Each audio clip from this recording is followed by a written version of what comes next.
Hello and welcome to another video. My name is Peter and today I want to talk about the mind is in its own place. In it and in itself can make a hell of a heaven and a heaven of a hell. Can make a hell of a heaven and a heaven of a hell. These are just terms, not religious terms, but just terms of like a really good place and a really bad place. And this is a quote from John Milton. John Milton actually coined this quote. How many times have you made a heaven of a hell or a hell of a heaven?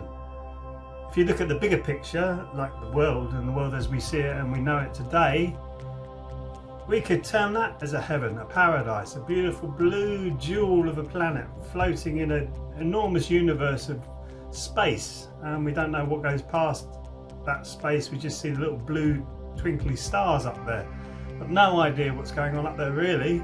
But we have this beautiful blue planet in our solar system, which is outstanding compared to other solar systems, which should really be looked upon as a heaven.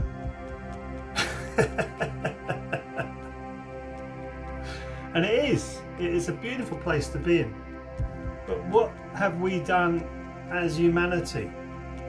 If you think about all of this works and how the intricate interconnection of everything that our planet has, when you actually start to really comprehend that, you step back in wonder and go, whoa, look at this, and I am part of this as a human being. You're part of the whole symbiotic nature of everything, interconnecting with everything, so much so that you go into your body and there's viruses and bacteria in your body. If they weren't there, you wouldn't be alive.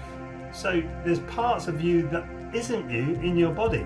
So you're part of a system, a whole big ecosystem that is continually evolving and moving forward and becoming more conscious.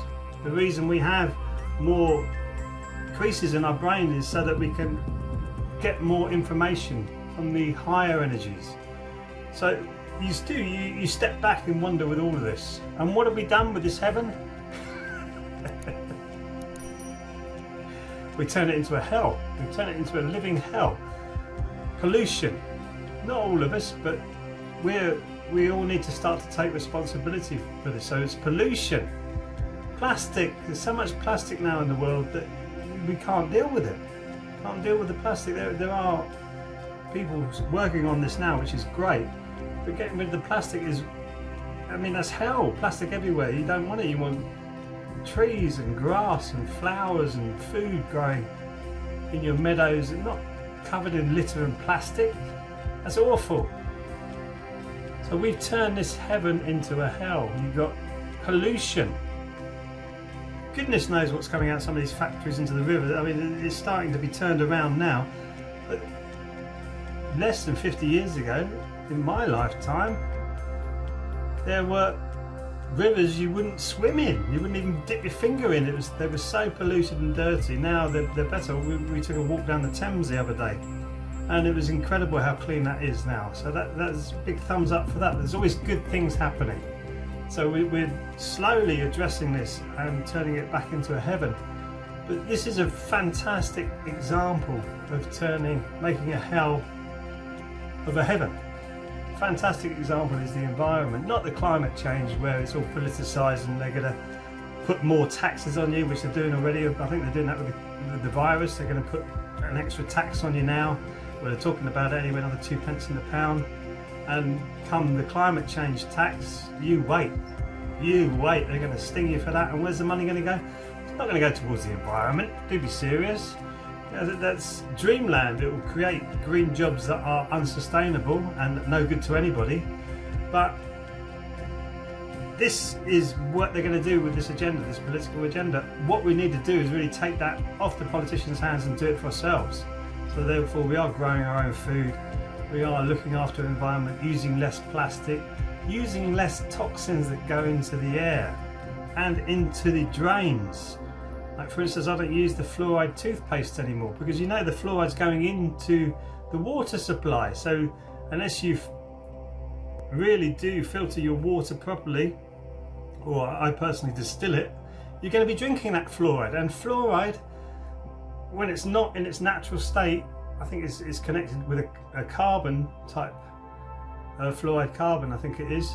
If it's just a pure fluoride, it's a neurotoxin. It's not good for your brain. In fact, you can read on a fluoride toothpaste box, especially in America, if you swallow a pea size of this toothpaste, consult a toxicologist because it could kill you.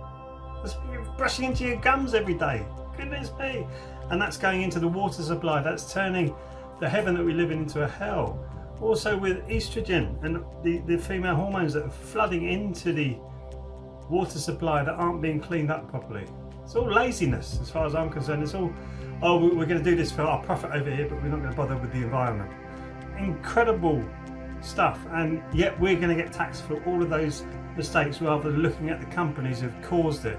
As usual, the taxpayer has to get the money out and pay for it all, where it should be the companies. And that's what we need to be standing up and saying, no, not these lunatics, Extinction Rebellion. They're talking about the environment and the climate, not talking about the EMFs that are polluting everything. They're promoting that. Nutcases, they're promoting that, but not, so we do not know, scientifically, we do not know from research what that is, how that's going to affect our planet in the future by smothering it in the EMFs, pulsed EMFs. Naturally, EMFs happen around you. You are part of an electromagnetic frequency, your body, part of it is energy. But this pulsed EMF, which can be detrimental frequencies, is not really researched properly. That is the simple fact of it all. And yet, climate activists don't mind that, and yet they go on about all this other stuff, which is not that important.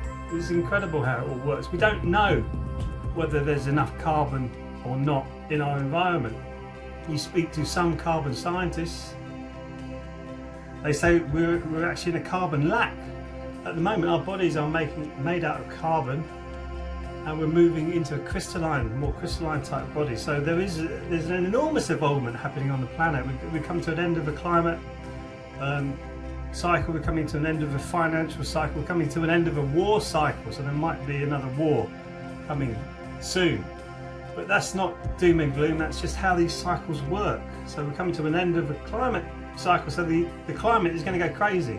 Coming to the end of a financial cycle, chances are the financial sector is going to go crazy, and we're coming to the end of a war cycle, so the chances are that there may be a war, there may not be. I feel that human beings haven't got the stomach for another enormous war, so I feel that is off the table. I think we're just going to come into a time of peace. But the other two, this is coming to this, and now they're blaming us for this climate change.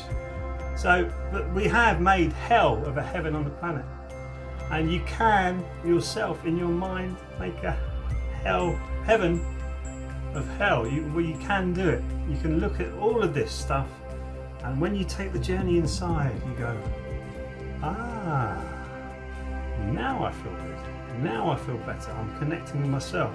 You start to connect with yourself more. You feel the tranquility inside of you.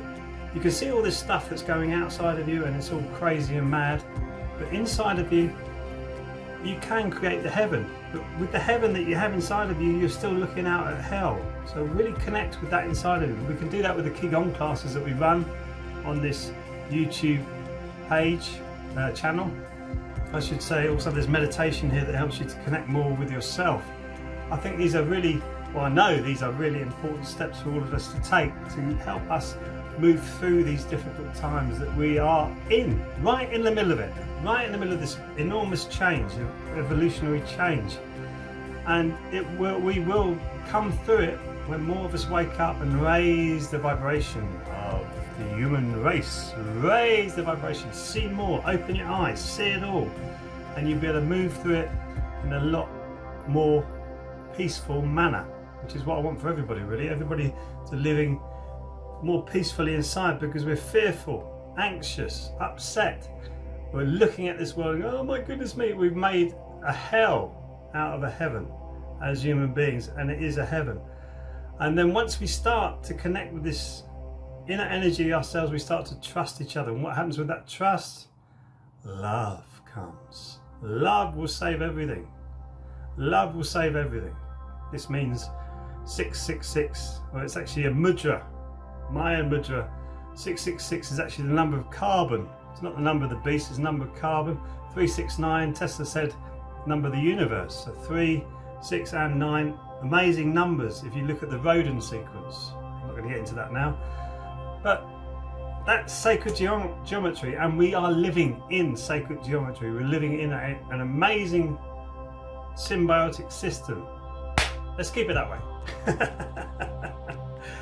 And move forward. So thank you for watching, and I'll see you in the next video. Sarang Hamida.